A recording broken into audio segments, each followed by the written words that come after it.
तर आज मी पाणीपुरीसाठी लागणाऱ्या गोड पाणी आणि तिखट पाणी याची रेसिपी तुम्हाला बनवून दाखवणार आहे। तर यासाठी मी चिंच भिजत घातलेली आहे, 2 बटाटे चिरून घेतलेले आहेत, वाटाणा भिजत घातलेला होता आणि 1 ते 1.5 चमचा हळद आहे, मीठ घेतलेलं आहे, जिरं, धना पावडर आणि चाट मसाला घेतलेला आहे, आलं, लसूण, मिरची, पुदिना आणि कोथिंबीर।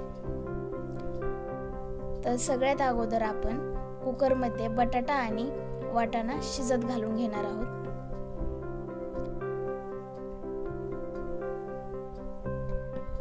कुकर मध्ये आपण वाटाणा आणि बटाटा टाकून घ्यायचा आणि त्यामध्ये हळद आणि चवीनुसार मीठ टाकून घ्यायचं।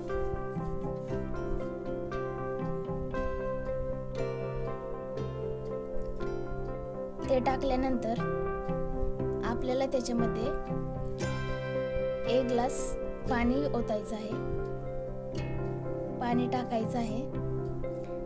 त्यानंतर ते चमच्याने चांगलं मिक्स करून घ्यायचंय, त्यामुळे मीठ सगळीकडे पोहोचू शकतं आणि नंतर झाकण लावून आपल्याला 2 ते 3 शिट्ट्या करून घ्यायच्यात।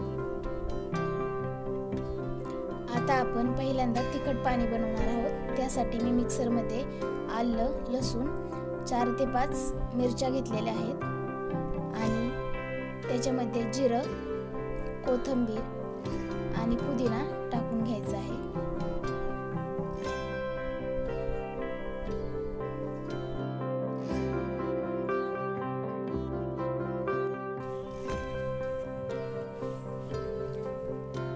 जिरं टाकून घ्यायचे, त्यानंतर ते आपण मिक्सर मध्ये बारीक करून घेणार आहोत। हे आपलं मिश्रण तयार आहे, तर ते एका बाउल मध्ये काढून घ्यायचे। तर मिक्सरच्या भांड्यामध्ये आपण थोडंसं पाणी टाकून ते परत त्याच्यामध्ये ओतायचे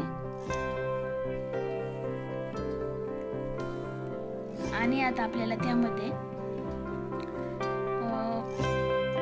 अर्धा चमचा धने पावडर आणि अर्धा चमचा चाट मसाला टाकून घ्यायचा आहे।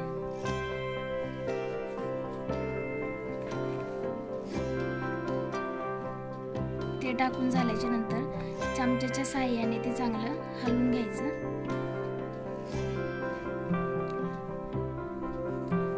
तर आपलं इथे तिखट पाणी तयार झालेलं आहे। आता आपण गोड पाणी बनवून घेणार आहोत। तर त्यासाठी मी चिंच भिजत घातलेली होती, तर ती चिंच आपण पाण्यामधून काढून मिक्सर मध्ये घालून घ्यायची आहे, मिक्सरच्या भांड्यामध्ये काढून घ्यायची आहे।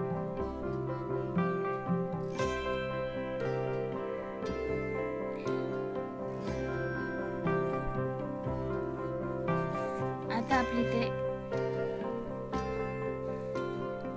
मिक्सर मधून काढून झाल्यानंतर ते दुसऱ्या बाउल मध्ये काढून घ्यायचे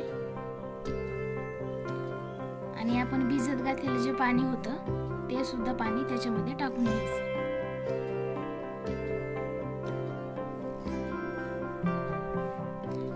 आणि ते चांगलं हलवून घ्यायचे।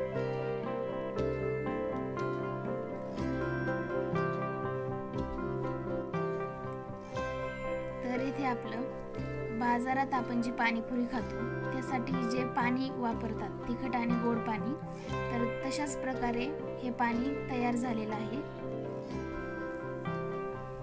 जर तुम्हाला हा व्हिडिओ आवडला असेल तर लाईक, शेअर आणि सबस्क्राईब करा।